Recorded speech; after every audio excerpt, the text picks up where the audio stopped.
dan kami akan memulai sesi pertanyaan. Hmm, sementara Pak Hardi akan kami hubungi kembali. Mungkin pertanyaan kepada Bapak Abdul Aziz itu nggak apa-apa ya Pak ya? Iya, Mbak, silakan. Oke, saya bacakan pertanyaan yang pertama. Ini ada media, Mbak. Sorry, sepertinya akan ada yang raise hand, Pak. Saya cek dulu. Mau raise hand ini. Ada dari Halet Trisna ini ada yang raise hand. Mungkin bisa diaktifkan unmute sebelum azan. Kita kejar dulu yang raise hand. Dan ada Bapak Raharjo dari media juga. Silahkan yang pertama mungkin Ibu Halet Trisna atau Bapak Halet Trisna. Mohon.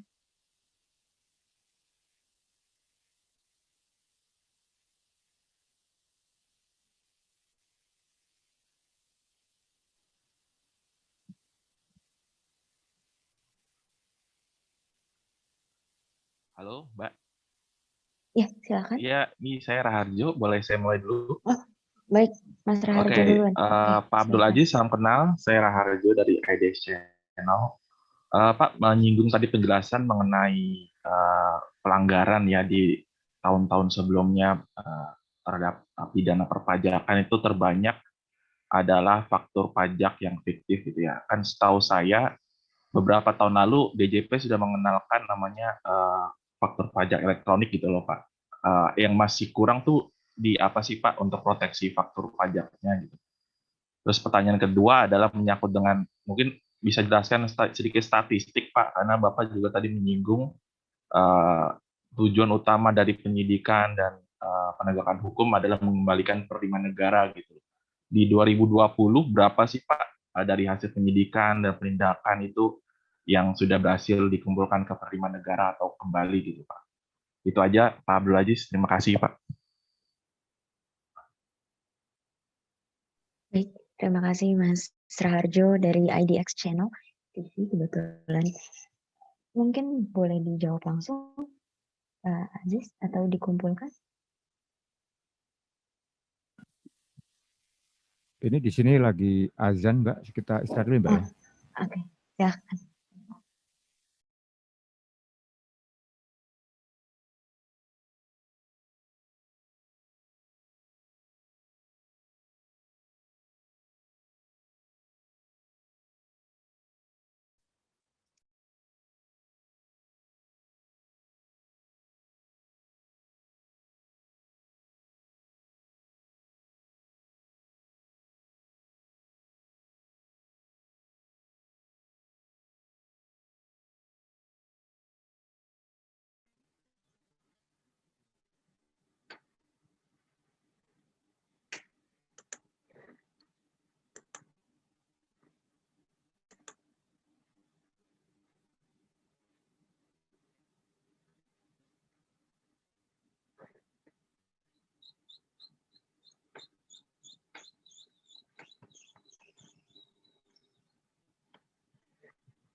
Silakan Bapak.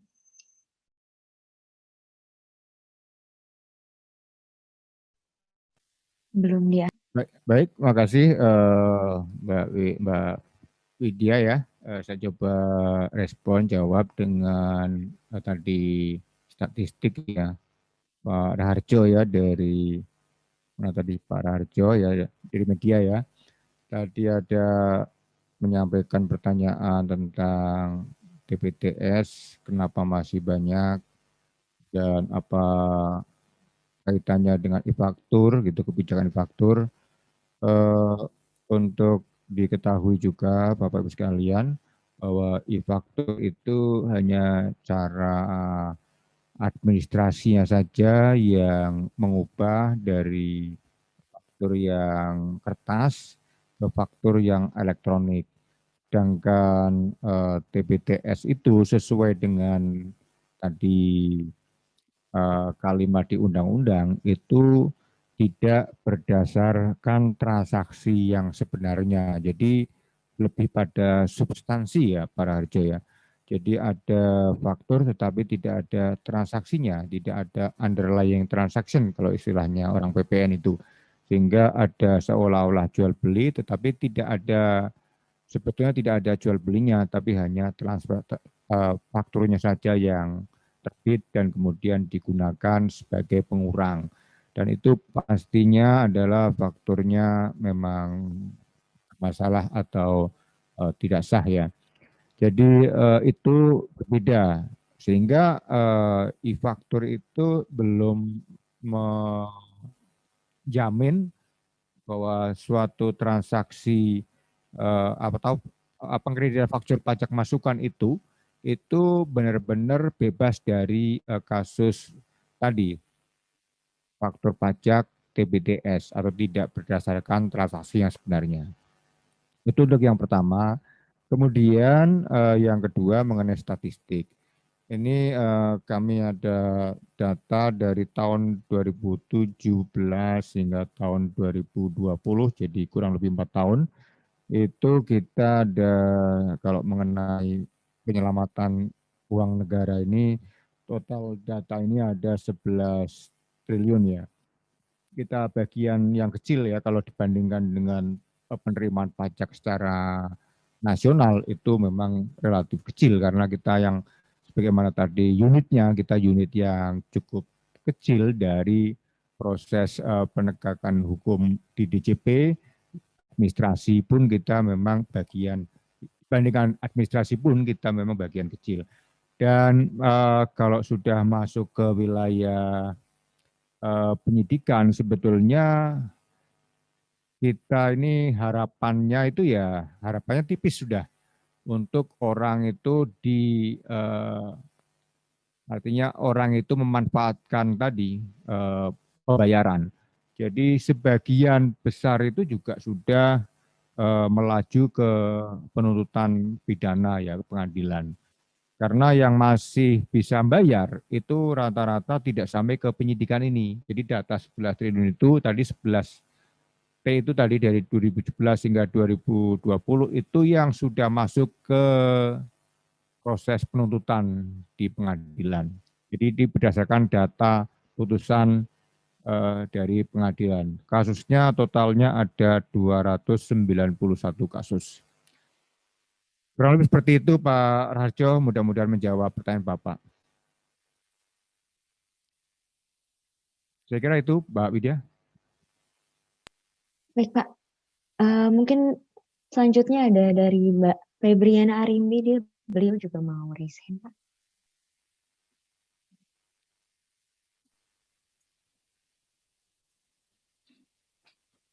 Ya, terima kasih Mbak Widya.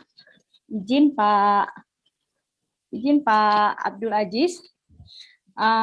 Ini Pak, kan sebelum banding ke pengadilan pajak ada mekanisme tentang keberatan yang diajukan kepada Direktorat Jenderal Pajak ya Pak. Nah, menurut Bapak, apakah pengajuan keberatan atas penetapan oleh pejabat Fiskus, oleh pejabat DJP, ini diajukan keberatan tersebut di instansi yang sama. Artinya nanti keputusan dari keberatan itu ada di Direktorat Jenderal Dirjen Pajak. Nah, bagaimana tentang objektivitas keputusannya, Pak?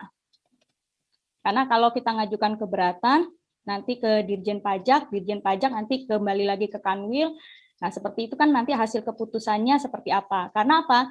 Kasus pengajuan banding di pengadilan, ya, itu sangat banyak dari setiap tahun ke tahun gitu. Artinya ada ketidakpuasan dari wajib pajak atas keputusan dari keberatan tersebut. Nah, bagaimana menurut Bapak tentang hal ini? Terima kasih Pak Ajis. Kebetulan Mbak Widya, saya juga ada di chat tadi tentang pertanyaan saya juga untuk mungkin kepada pembicara yang sebelumnya Pak Nagai Tosan, gimana terkait dengan mekanisme penyelesaian sengketa di luar peradilan yang disebut kita sering kenal dengan arbitrase. Nah, menurut Bapak gimana nih pandangan Bapak terkait dengan ini? Terima kasih, Pak. Baik, mungkin Pak Hardi dulu atau Pak Aziz dulu, Pak? Mbak Widya, kayaknya pertanyaan yang dari Mbak Febriana ini lebih tepat dijawab oleh Pak Hardi ya, karena dua-duanya mengenai sengketa administrasi tadi ya. Kalau saya masalah pidananya. Silakan Pak Hardi. Baik, terima kasih Pak Ajis. Mohon izin ya, saya coba tangkapin dulu. Oke, pertanyaan yang mungkin Bu Febriana yang menyampaikan apakah dapat melalui arbitrase. Jadi gini Bu, seperti yang saya sampaikan tadi bahwa secara ketentuan hukum di Indonesia telah dibagi ke beberapa badan peradilan. Nah, di dalam badan peradilan itu sudah jelas yang berhubungan dengan sengketa perpajakan ranahnya ada di peradilan di pengadilan pajak. Sehingga kalau ditempuh dengan cara jalan di luar, maka tidak memenuhi ketentuan yang telah ditetapkan. Jadi kalau menurut sepaham saya, walaupun saya juga pernah menghadapi kasus itu, arbitrase lebih banyak orang menggunakan kalau dalam tanda kutip berhubungan dengan kasus tax treaty. Karena mereka berasumsi bahwa itu adalah hubungan antara dua negara yang bikin perjanjian pengiriman pajak berganda. Namun terakhirnya pun sama. Terakhirnya pun arbitrase pun menolak bahwa dasar hukumnya tidak ada. Seperti yang saya bilang, yang saya sampaikan tadi bahwa sesuai dengan ketentuan hukum kita, badan peradilannya sudah dibentuk, memilah-milah jenis-jenis kasus apa yang bisa ditangani oleh peradilan-peradilan tersebut. Gitu. Sementara mungkin mudah-mudahan cukup menjadi jawaban ya Bu ya, Bu Febriana. Atau mungkin ada tanggapan lagi? Silakan. Yang kedua Pak, yang terkait tadi pengajuan keberatan diajukan kepada Dirjen Pajak. Nah, sementara ini terkait dengan objektivitas keputusan dari Dirjen Pajak, ya, bagaimana itu? Karena kan keputusan penetapan SKP itu kan ada di pejabat ya, setelah ada pemeriksaan ada SKP oleh pejabat, kemudian nanti ketidakpuasan dari pihak wajib pajak lanjut ke keberatan ke Dirjen Pajak. Nah, sementara ini sama instansi dengan yang sama gitu. Kalau menurut Bapak gimana, Pak? Baik, makasih Bu Febriana. Benar, sesuai dengan pemahaman Ibu benar. Bahwa sebenarnya isu ini pun sudah berkembang sekian lama, bahwa tanda kutip sepertinya agak aneh gitu loh. Instansi yang sama harus memeriksa kasus yang ditetapkan gitu loh. Jadi dalam tanda kutip, maaf aja mungkin kalau bicara teknisnya, bagaimana bisa diputuskan atau menolak menerima keputusan ketetapan yang diterbitkan oleh teman sendiri gitu loh. Nah, tapi nggak tahu lah, saya nggak tahu perkembangannya. Mungkin Pak Ajis bisa tambahkan nanti. Sebenarnya sudah ada ide Bu, sudah ada masukan dari beberapa pihak-pihak terkait. Mungkin akan nanti dipisahkan dalam hal keberatan, bukan di dalam wilayahnya lagi, bukan dalam wilayah Direktorat Jenderal Pajak. Tapi saya nggak tahu perkembangannya, nanti mungkin Pak Ajis bisa tambahkan. Sementara demikian Bu Febri. Ya, baik, terima kasih, Pak. Iya Pak Hardi, mungkin tambahan yang bisa saya sampaikan adalah memang ada isu-isu seperti itu, dan itu sebelum modernisasi itu memang masih di level KPP.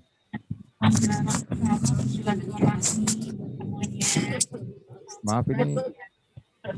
Nah, sekarang berbeda. Jadi yang antara walaupun satu institusi memang tapi fungsinya berbeda. Ada pemeriksa yang menetapkan, kemudian ada pengenalah keberatan yang di unit Kanwil, di unitnya agak berbeda. Walaupun sama-sama di DJB ya. Ya, mengenai isu pemisahan ini memang sudah berkembang, tapi sampai sekarang belum ada kira-kira yang serius ya dari kemauan dari internal kementerian untuk membahas hal ini ya. Tapi sudah sering kita dengarkan isu-isu untuk ada pemisahan fungsi di situ. Terima kasih.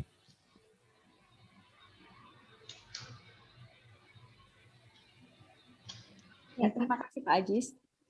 Cukup ya Ibu Febrian. Cukup Bu. Terima kasih Pak Ajis, Pak Hardi. Sama Bu. Terus mungkin saya akan menanyakan beberapa pertanyaan yang memang ditujukannya untuk Bapak Hardi ini.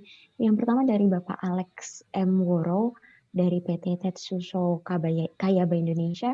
Beliau menanyakan seperti yang kita ketahui jumlah kasus perpajakan di pengadilan pajak makin lama semakin membanyak. Apakah usaha yang dapat dilakukan sehingga tunggakan kasus dapat diperkecil? Lalu mengapa PP tidak diberlakukan jurisprudensi atau tidak adanya jurisprudensi di pengadilan pajak? Silakan Pak Hardi. Baik, makasih Bu Widya.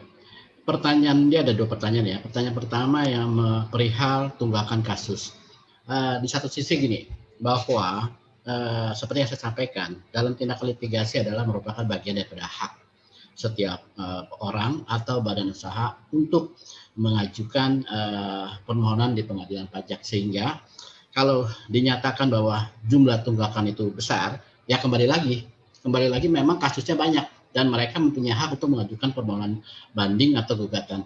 Nah, kalau mempertanyakan bagaimana untuk memperkecil tunggakan kasus perpajakan ini, ya kalau kita bicara dari hulunya banyak, ya otomatis tanda kutip di hilirnya juga banyak. Nah, diharapkan sebenarnya dari hulunya itu mungkin yang tanda kutip ya, ketetapan yang dilahirkan tidak terlalu banyak sehingga menjadi kasusnya pun tidak banyak. Kalau secara teknis itu ya pemikiran saya. Kemudian pertanyaan yang berikutnya adalah lalu mengapa di pengadilan pajak tidak diberlakukan jurisprudensi? Ya, sesuai dengan tatanan hukum di Indonesia, itu sistem hukum kita memang tidak menggunakan jurisprudensi sebagai dasar pertimbangan majelis hakim untuk memutuskan. Tapi dalam prakteknya beberapa majelis hakim memang menerima kalau kita ingin menyampaikan jurisprudensi. Jadi kesimpulannya bahwa apakah itu berlaku khusus atau apakah itu berlaku wajib? Tidak. Karena di undang-undang seperti saya sampaikan, undang-undang pengadilan di negara kita itu tidak mengenal asas jurisprudensi seperti yang diberlakukan di beberapa negara seperti di Amerika yang menggunakan dasar jurisprudensi atau putusan sebelumnya sebagai dasar pertimbangan. Tapi ada beberapa majelis hakim yang memang memberi dan memperkenankan untuk diberikan jurisprudensi sebagai dasar pertimbangan. Karena secara logikanya pun menurut pemahaman saya secara pribadi, jurisprudensi sangat penting buat majelis hakim sebagai wawasannya, sebagai tambahan pengetahuannya dia, pemahamannya dia untuk memeriksa dan memutus sengketa pajak itu. Sementara itu jawabannya untuk Pak Alex M. Woro. Mungkin ada yang mau ditanggapi lagi, silakan. Terima kasih Bu Widya. Baik Pak, satu lagi mungkin dari yang Bapak Bangun Marolop Emanurung dari PT Bima Desa Sawita. Dalam perkara pengadilan pajak, apakah wajib pajak dapat didampingi penasihat hukum perusahaan atau apakah harus menggunakan jasa penasihat hukum yang terdaftar di bidang Dirjen Pajak? Baik, makasih Bu Widya. Oke, terima kasih pertanyaannya Pak Bangun. Dalam pertanyaan yang pertama, dalam perkara pengadilan pajak, apakah wajib pajak dapat didampingi penasihat hukum perusahaan? Nah, ada dua pertanyaan saya, Pak. Pengertian penasihat hukum perusahaan itu apakah sebagai karyawan atau merupakan kalau biasa beberapa perusahaan menggunakan konsep retainer ya dengan penasihat hukum atau law firm. Nah, yang perlu diketahui sini, kalau memang dia adalah merupakan karyawan penasihat hukum di dalam perusahaan, itu bisa untuk menangani perkara banding atau gugatan di pengadilan pajak, tapi kuasanya kuasa atas nama karyawan. Tapi dan secara ketentuannya pembuktian formalnya harus membuktikan form 1721A1 sebagai karyawan. Tapi kalau dia bukan karyawan, merupakan retainer daripada law firm dengan perusahaan yang menangani mungkin bagian legalnya segala, itu tidak bisa, Pak. Karena itu merupakan satu profesi yang terpisah, sehingga tidak dapat mengajukan untuk permohonan banding, mewakili untuk mengajukan permohonan banding atau gugatan. Berikutnya pertanyaannya, apakah harus menggunakan jasa penasihat hukum yang terdaftar di Ditjen Pajak? Oke, saya beri kesempatan pada hari ini, saya klarifikasikan ke Pak Bangun, bahwa bukan penasihat hukum ya Pak ya, tanda kutip, sesuai dengan pemahaman hukum, penasihat hukum itu lebih ke arah pidana. Kalau yang perdata itu sebutnya kuasa hukum. Nah, kuasa hukum itu bukan terdaftar di Direktorat Jenderal Pajak, Pak. Kuasa hukum itu diterbitkan oleh Pengadilan Pajak. Jadi dalam hal ini tidak ada keterkaitan, tidak terdaftar di Direktorat Jenderal Pajak, tapi terdaftar di Pengadilan Pajak. Demikian penjelasan saya mungkin ke Pak Bangun. Oke, sepertinya sudah kali ya Bu Widya ya. Terima kasih Bu Widya. Baik Pak, saya bacakan juga cepat lagi ya Pak. Ini dari Ilham dari Media Indonesia, izin bertanya kepada Pak Abdul Aziz terkait dengan tindak pidana pajak dan TPPU. Sejauh ini tampaknya UU TPPU masih minim digunakan oleh penegak hukum. Misalnya instansi KPK. Apakah ini salah satu upaya optimasi UU TPPU? Lalu bagaimana dengan hasil TPPU? Apakah akan dikuasai negara atau bagaimana? Lalu soal PKS dengan KPK, mungkinkah bisa dielaborasi lagi terkait pemajakan pada pelaku tipikor, dasar dan tujuannya bagaimana, Pak?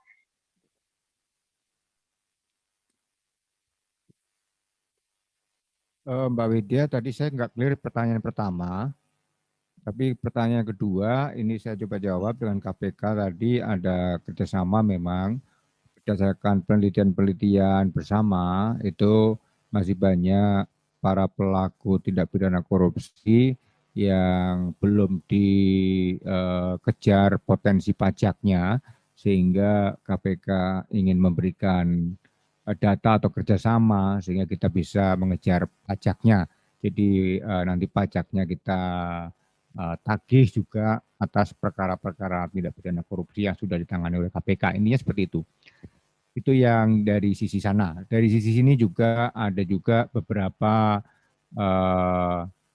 artinya indikasi-indikasi yang kita temukan dalam pengawasan kita, yang kemudian ada tindak pidana korupsi, kita juga perlu dilaporkan ke sana.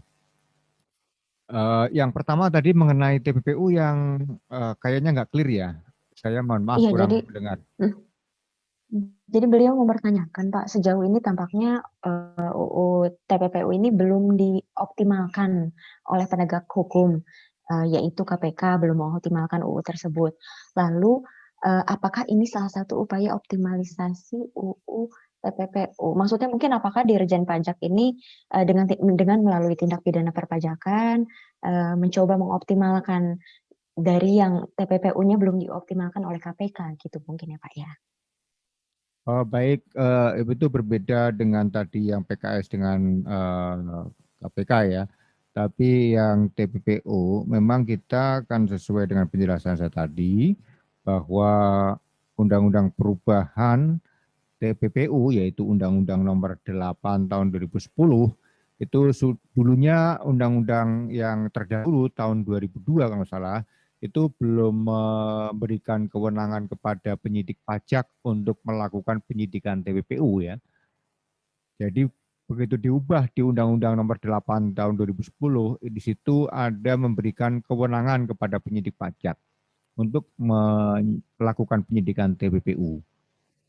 Nah, makanya semenjak itu kita sudah mulai untuk melakukan penyidikan TPPU.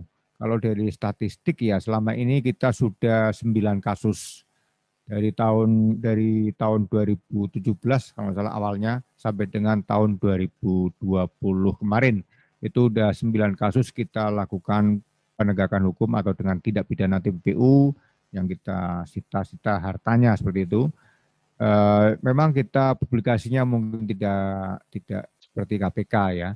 Di KPK memang lebih sering publikasi, tanpa publikasi pun wartawan di sana sudah ngejar. Jadi setiap ada penyidikan apapun di sana itu sudah langsung terpublikasikan.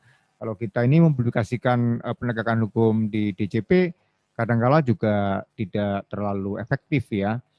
Nah inilah yang pentingnya untuk pembelajaran kepada masyarakat. Dalam sesi-sesi seperti ini kita juga sampaikan kepada masyarakat, kepada wajib pajak, kepada kawan-kawan media, bahwa kita selama ini melakukan penyidikan TPPU dan sudah lumayan signifikan harta yang kita sita. Bahkan kita juga diberikan apresiasi oleh Jampisus kemarin pada saat Pak Jampisus ada kunjungan ketemu dengan Pak Dirjen Pajak. Saya kira itu yang bisa saya sampaikan, Mbak.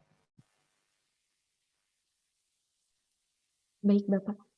Mungkin satu lagi ya Pak, terakhir ini kami pilih dari Arif Maulana Lubis. Mohon izin bertanya, sampai di mana tanggung jawab wajib pajak perseorangan bila dalam proses gugatan atau banding keberatan pajak meninggal dunia?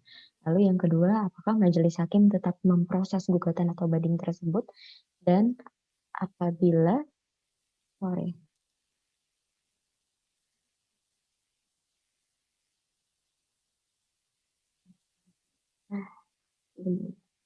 mungkin yang pertama dulu boleh dijawab oleh Pak Hardi. Masih ada satu lagi, aku miss copy. Baik, makasih. Sebenarnya ada dua pertanyaan. Pertanyaan pertama mengenai efek dari pajaknya. Yang sejauh saya pahami dan mungkin bisa diklarifikasi, bisa dikoreksi oleh Pak Ajis, bahwa mengenai hutang pajak, walaupun wajib pajak tersebut meninggal, tetap terbebani kepada hak warisnya. Jadi kalau bicara utang pajak tetap. Nah, kalau mengenai proses di persidangan, bahwa secara ketentuannya di pengadilan pajak pun diperbolehkan, bisa diwakilkan. Jadi gini, kalau memang proses awal sudah dikuasakan kepada kuasa hukum, berarti kalaupun pihak yang mengajukan permohonan meninggal itu tidak masalah, tetap berjalan. Namun kalau tidak diwakili, dilakukan sendiri oleh pemohon banding dan pemohon bandingnya meninggal, itu dapat diganti kepada keturunan garis keturunannya, seperti yang disampaikan di sini di dalam ketentuan pasal 34 ayat 3, dalam hal kuasa hukum yang mendampingi dan mewakili permohonan banding dan penggugat adalah keluarga saudara atau semenda sampai dengan derajat kedua pegawai atau pengampun. Persyaratan sebagaimana kuasa hukum tidak diperlukan, berarti secara ketentuan diperbolehkan. Mungkin bisa diwakilkan ke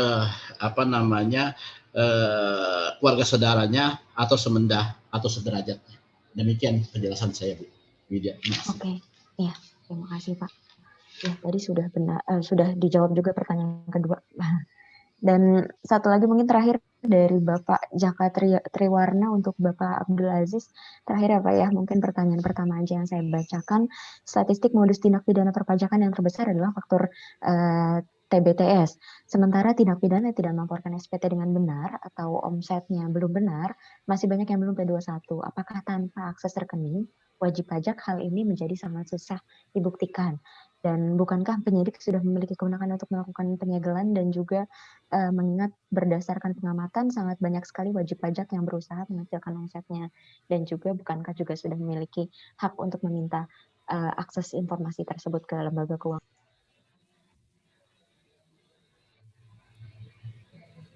Baik, makasih Mbak Widya. Jadi saya coba jawab pertanyaan dari Pak Jaka tadi ya.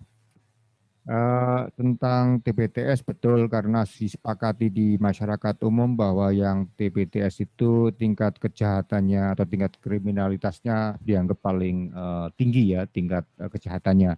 Dan kemudian yang menggunakan ini biasanya perusahaan-perusahaan yang menengah ke bawah. Kemudian yang kesulitan finansial ya. Kemudian yang SPT tidak benar atau tidak lapor omset, itu proses yang kita lakukan itu tadi di proses bukper tadi, ada bukper, ada penyidikan ya.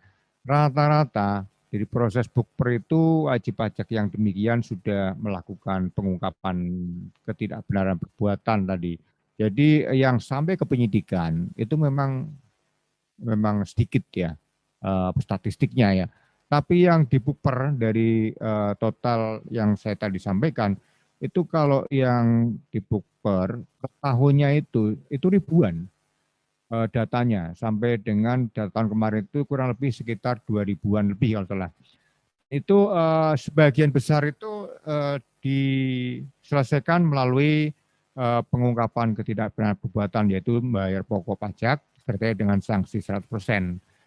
Jadi di situ saja sudah selesai prosesnya. Jadi dikeluarkan dari statistik yang saya tadi sampaikan ya Pak Jaka. Untuk pembuktian gampang. Sekarang proses penyidikan kita dengan adanya akses informasi keuangan itu sudah artinya jarang sekali yang tidak ketemu bukti ya. Artinya yang ditutup tanpa ketemu bukti itu 0,00 sekian lah. Proses pemeriksaan Bookper yang kita lakukan sering berujung pada pembayaran wajib pajak. Itu jawabannya. Ini juga perlu disampaikan bahwa tadi saya katakan bahwa sekarang ini akses informasi keuangan itu sudah terbuka untuk kepentingan perpajakan. Jadi tolong mungkin ya disampaikan kepada publik bahwa saatnya untuk kita full disclosure untuk meningkatkan kepatuhan tadi bahasanya Pak Awan kepada untuk pembayaran pajak. Saya kira gitu, Mbak Widya.